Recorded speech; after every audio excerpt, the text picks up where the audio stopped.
اسلام آباد میں G11 کچہری کے باہر بھارتی اسپانسرڈ اور افغان طالبان کی پراکسی فتنہ الخوارج کے خودکش دھماکے میں 12 افراد شہید اور متعدد زخمی ہو گئے۔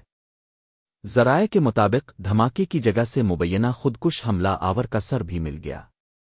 پولیس ذرائع کے مطابق خودکش دھماکے میں 21 زخمی ہیں، جبکہ ذرائع کا کہنا ہے کہ 12 افراد زخمی ہوئے، جس میں وکلاء اور سائلین بھی شامل ہیں۔ ذرائع کے مطابق کچہری کے باہر گاڑی میں دھماکہ ہوا جس کی آواز دور دور تک سنی گئی ہے۔ پولیس ذرائع کا کہنا ہے کہ خودکش دھماکہ کچہری کے باہر ہوا جس کی زد میں آس پاس کھڑے لوگ بھی آئے۔ پارکنگ ایریا میں دھماکے سے آگ لگ گئی اور قریب کھڑی گاڑیاں بھی آگ کی لپیٹ میں آ گئیں۔ دھماکے کے بعد پولیس اور ریسکیو اہلکار کچہری پہنچ گئے ہیں۔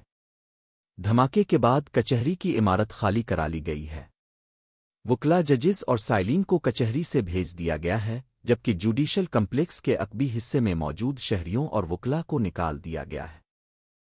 مزید خبروں اور اپ ڈیٹس کے لیے newsbreaktv.com کی ویب سائٹ وزٹ کریں۔